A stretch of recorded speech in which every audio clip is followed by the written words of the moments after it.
So what you should know about me, if you haven't figured it out already, I talk a little fast.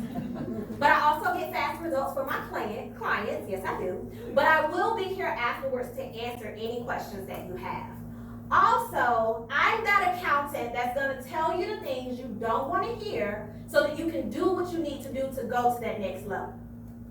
And I'm a little silly, if you haven't figured it out. And I believe that building businesses should be fun, so don't be surprised if I crack a joke or I say something out the way. Just know it's all gonna benefit you in the end, okay? And I do not believe in the Aikita syndrome. I made that word up, yes I know, but basically it means I know this already. I don't believe in that, and let me tell you why. Because sometimes you may hear something a second or third time, and you may be in a different position so you can receive it in that time. Can we all agree? Yes. Good. And then on top of that, you never heard Octavia speak besides, I think, one person, so you never heard me say it to you like it's going to be said to you. Now, let me get a check of the room. Does this sound familiar? And you don't have to raise your hand. You can just bat your eyes. I'm the only one going to see it. You dread opening your bank account because you know that the balance in your bank account. I often say you have to fix the 6 inches between your ears before you can feel 6 figures in your fingers, okay? So the first thing you want to do is start with your mind. Your state of mind determines your level of success. Now, when I start to talk about positioning your mind for profits, the first thing that I like to teach is that there's a difference between an entrepreneur and a CEO. How many of you know that there's a difference between the two?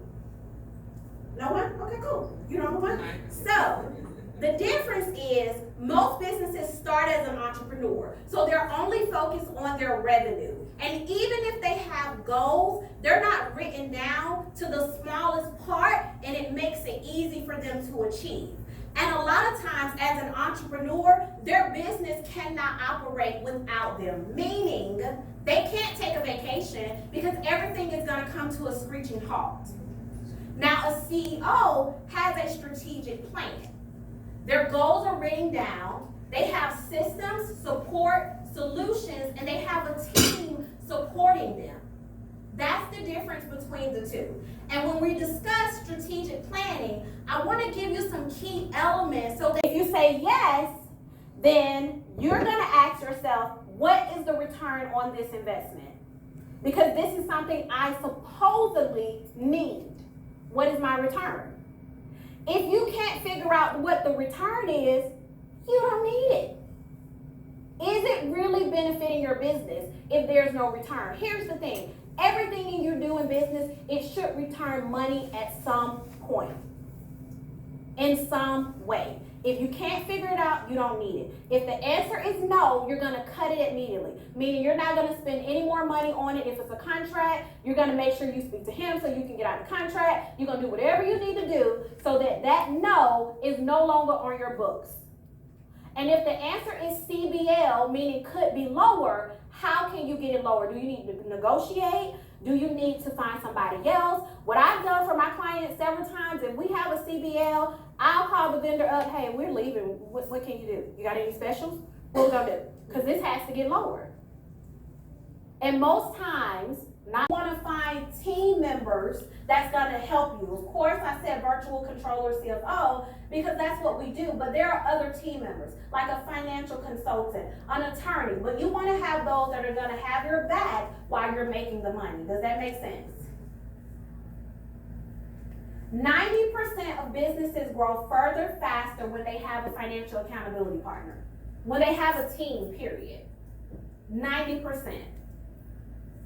And that's the same thing that happened to my attorney friend James when he first decided to sign up for an attorney and an accountant and a consultant. He wanted to go with the cheapest person out there, and he ended up wasting money in his business. And when he decided to build an actual team, his company grew by over 225% in 1 year. Have a strategic financial plan that you decide to put together right now so that as you go into 2020, 2020 looks nothing like 2019. And then begin to see yourself making whatever that money is that you desire to make. Revenue clarity. have to have 1,000 services and products to earn $1 million in business. You have to have the right ones, and they have to be priced for profit.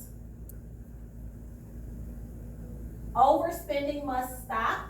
Basically, watch your costs and make sure you're not spending too much money on things that just not gonna help your business. Forecasting your financial position, creating your cash flow forecast, internal financial controls, and tracking your progress. We were spelling profit.